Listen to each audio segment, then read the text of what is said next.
Medical professors at Seoul National University College of Medicine, SNU Medicine, and its 4 affiliated hospitals have voted to initiate an indefinite strike starting June 17.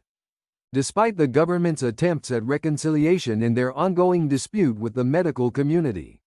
The decision, announced Thursday by the Emergency Committee of SNU Medicine and SNU Hospital, is expected to worsen the medical crisis already impacted by the extended walkout of trainee doctors. The trainees have been striking for over 3 months in protest against the government's plan to increase medical school enrollment quotas.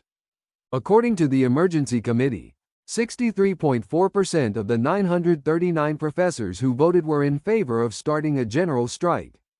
This strike would involve a complete halt of medical services, except for essential services in emergency rooms and intensive care units. The vote, which began on Tuesday and concluded at noon on Thursday, was open to all 1,475 professors across 4 hospitals: SNU Hospital, SNU Borame Medical Center, SNU Bundang Hospital, and SNU Healthcare System Gangnam Center. We have decided to suspend medical services starting from June 17, unless the government fully retracts the administrative measures against trainee doctors and implements measures to normalize the current medical crisis, the committee stated. This announcement came 2 days after the Ministry of Health and Welfare declared it would withdraw return-to-work orders imposed on striking trainee doctors. The ministry also permitted hospitals to accept their resignations, and retracted its decision to suspend the licenses of those who defied the return-to-work order. Despite these concessions being seen as significant efforts to appease the striking trainee doctors, the doctors group remains skeptical of the government's actions and has firmly refused to return to work. Since late February, thousands of trainee doctors across the country have participated in a mass resignation movement to protest the government's plan to increase medical school admission quotas starting in 2025. The government has reacted sternly, threatening to suspend medical licenses if the doctors do not return to work by a repeatedly extended deadline. This prolonged standoff between the government and the doctors has caused widespread medical disruptions nationwide.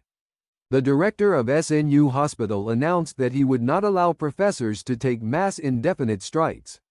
Kim Young-tae, SNU Hospital director, said in a statement on the 7th, "Indefinite closure may cause safety problems of patients at our hospital," and said, "The decision of the Emergency Committee of SNU Medicine and SNU Hospital couldn't take a mass break as the SNU Hospital director."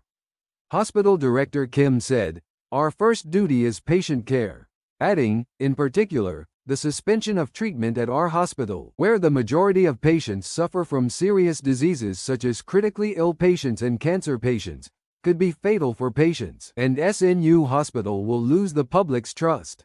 It will result in the achievements made based on this being completely destroyed in an instant, he said. He continued, "I understand well that what the professors want is to normalize the functioning of hospitals and develop our country's future medical system through the safe return of the majority of residents," and emphasized, "To achieve that goal, we ask you to act as a mediator through conversation rather than struggle through closure, please." He said, "What residents want the most is to create a good future medical system in our country in which they will play a leading role. Professors can actively participate in establishing an organization that will determine the medical policy that residents want, so that our country's medical care can develop into the best system in the world. Please take the lead in making this happen," he asked for. At the same time, he appealed, "I will be responsible for the safety of returning residents, so I ask professors to refrain from making a decision on mass leave.